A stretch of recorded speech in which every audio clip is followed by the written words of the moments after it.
Semua terkait dengan fase keluarga, menjelang fase-fase akhir kehidupan. Ketika akan seseorang berwasiat, itu umumnya Al-Quran selalu mendahulukan wasiat iman dan akhlak dibandingkan wasiat harta. Bagaimana kaitan harta warisan suami dengan istri? Kaitannya saling mewarisi. Suami meninggal ada warisan, wariskan kepada istri. Kalau ada anak ada turunan, ya. Kalau tidak anak istri 1/4, kalau kemudian ada anak istri 1/8. Kalau istri yang meninggal, hartanya untuk suami, kan? Suami mendapatkan setengah, kalau ada anak dapat 1/4 dan seterusnya. Cara cepatnya begini. Cara cepatnya.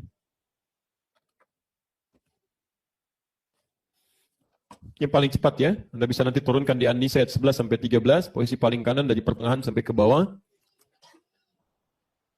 Yusikumullah fi auladikum lidzakari mithlu hadzil unthayain. Bikin aja tanda begini.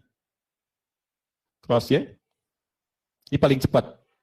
Ini yang pokok, yang pasti mendapatkan warisan. Ini suami, ini istri, ini anak bawahnya. Bisa misalnya laki-laki, bisa perempuan. Ke atasnya, ini ada ayah, ada ibu. Ini pasti dapat. Ini disebut ashabul furud, yang paling berhak mendapatkan warisan. Dan gak ada alasan, kalau masih ada pasti dapat. Pasti dapat. Jelas ya? Baik, halo jelas belum? Belum saya terangkan, baru saya sebutkan begini ya. Baik, belum saya terangkan, nanti saya perjelas dulu baru jadi jelas ya. Nah, misal begini, lihat sini, fokus. Yang meninggal suami. Suami. Siapa yang mendapatkan harta warisannya? Kalau ini komplit, ada semua, maka semua dapat. Semua dapat. Kita lihat, pertama istri dapat bagiannya. Kalau ada anak berarti istri 1/8. Pelan-pelan.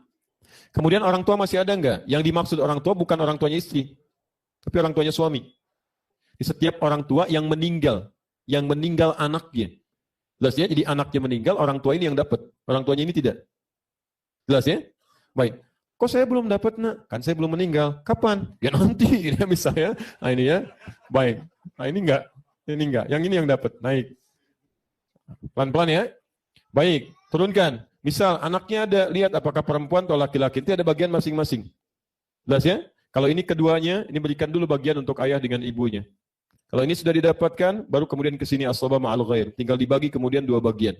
Ya, ini laki-laki dapat 2 bagian dari perempuannya. Jadi intinya gini, kalau spesifik nanti dalam pembahasan warisan, mungkin satu saat kalau ada waktunya kita bisa ambil workshop, saya berikan rumus cepatnya, plus turunan-turunannya, tinggal Anda turunkan begini, kelihatan mana bagian-bagiannya. Dan sekarang sudah menjadi rumusan di kalkulator, tinggal dimasukin aja muncul.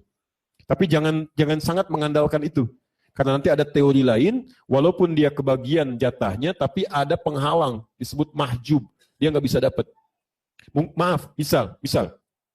Ini muslim. Ini misalnya tidak, belum masuk Islam. Ibunya misalnya sudah muslim, ini tidak, ini meninggal. Maka ini yang seharusnya dapat, jadi tidak dapat. Terhalang. Gak pakai, terhalang. Ini kafir.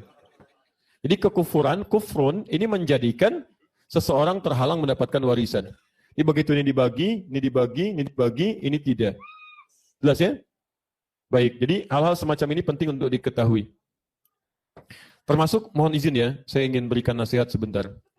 Yang paling penting untuk Anda ketahui semua terkait dengan fase keluarga, menjelang fase-fase akhir kehidupan.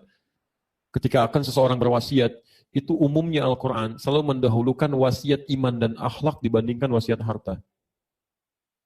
Ini yang penting untuk mencatat. Quran surah kedua Al-Baqarah ayat 132 sampai 133. Posisi paling kiri di pertengahan sampai ke bawah. Quran surah kedua ayat 132 sampai 133.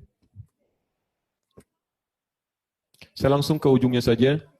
Lihat, am kuntum syuhada'a idh hadara Ya'qub al-maut idh qala li banihi ma ta'buduna min ba'di. Lihat kalimatnya. Qalu na'budu ilahaka wa ilaha abaika Ibrahim wa Ismail wa Ishaq ilaha wahidah wa nahnu lahu muslimun. Ya, sampai ke ayat 130 di ayat 133-nya. Lihat kalimatnya. Apakah Anda pernah belajar tentang kisah, mendengar kisah Ya'qub di ujung hayatnya ketika beliau sakit keras akan meninggal dunia, dikumpulkan anak-anaknya. Ketika dikumpulkan yang dibicarakan bukan ini. Tapi yang dipastikan kalau papa meninggal, Nanti kalian bagaimana? Mau nyembah siapa? Ibadah kalian bagaimana? Maka anaknya semua mengatakan, Papa jangan khawatir. Kalau Papa pun meninggal, kami akan beribadah sesuai dengan ajaran Papa. Kami akan pegang teguh. Tuhannya tetap Allah, seperti Tuhan kakek moyang kita, Ibrahim, Ismail, Ishak, dan sebagainya. Kita tenang, Pak. Kami kuatkan. Jangan khawatir. Kita mendekat kepada Allah. Maka Masya Allah, lihat ini ya, persamaannya. Orang-orang yang lebih dekat dengan Allah Subhanahu wa Ta'ala dalam lingkup keluarganya, termasuk anak-anaknya, maka kalau ini sudah mendekat kepada Allah, yang ini tidak perlu dikhawatirkan. Karena Allah akan membimbing mereka untuk bisa menyikapi semua peninggalan ini dengan cara yang terbaik. Nanti kalau anaknya dekat dengan Allah, ini disiapkan dengan baik. Yang ini pun bagi mereka nggak akan berpengaruh, tapi difikirkan bagaimana ini menjadi pahala untuk orang tuanya. Itu poinnya. Jadi kalau ada anak rebutan warisan, jangan disalahkan anaknya dulu. Antum orang tua ngajarin apa? Itu poinnya. Jadi kan? Jangan banyak menuntut. Kalau anak salah, istighfar dulu orang tua. Jangan langsung disalahkan anaknya. Karena anak itu kan pembelajar yang baik, sesuai dengan contohnya. Antum nyontohin apa di rumah? Sampai anak antum begitu. Kalau anak antum kata-katanya kotor, antum ngajarin apa? Saya kan ngajarin yang baik, Ustaz. Di sekolah kan di mana? Jangan-jangan antum tempatkan di sekolah yang kata-katanya kotor. Antum ingin anak antum baik, tapi antum tempatkan di lingkungan yang kotor. Jangan cepat salahkan anak dulu, lihat dulu kedua orang tua. Apa yang kita lakukan untuk mereka? Makanya kalau ada sesuatu yang tidak menyenangkan, cepat istighfar kepada Allah. Lihat, salah apa? Gitu kan? Cek lagi, perbaiki lagi, dan sebagainya. Insya Allah, itu akan diberikan kebaikan. Tolong catat kalimat saya ini ya. Kita sudah lakukan riset kecil-kecilan. Setiap orang tua yang berubah jadi lebih baik, itu akan turun kepada anak-anaknya. Akan diberikan oleh Allah dorongan untuk berubah jadi lebih baik. Itu pasti. Ya, saya pernah bimbing satu keluarga. Jadi Masya Allah, itu tadinya jauh sekali. Jauh, suaminya sibuk kerja ini, kerja itu, macam-macam. Berangkat gelap, pulang gelap, macam-macam. Istrinya mulai belajar. Lalu diberilah jalan oleh Allah. Intinya keduanya kemudian bertemu. Ya, dalam satu persoalan. Ya, istrinya sudah mulai masuk nilai agamanya. Kemudian yang suami masih dalam kesibukan. Ya, saling mengingatkan tapi tidak nyambung. Ketemu dalam satu pengajian. Kemudian dari situ ada dialog-dialog dan sebagainya. Kemudian kita berikan pengertian, berikan teori rezeki begini dan sebagainya, mulailah berubah. Mulai ngaji.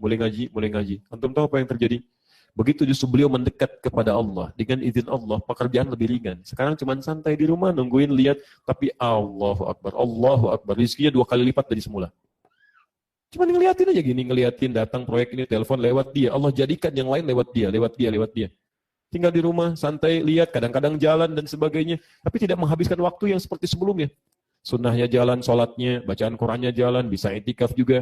Yang paling menarik, anak pertamanya yang senang tadinya umum, tiba-tiba umumnya diarahkan untuk bisa mendesain tentang keagamaannya. Anak keduanya dipengen jadi penghafal Quran. Anak ketiganya pengen mengikuti anak keduanya. Anak terakhirnya yang laki-laki pengen kemudian aktif dalam ta'lim. Itu luar biasa.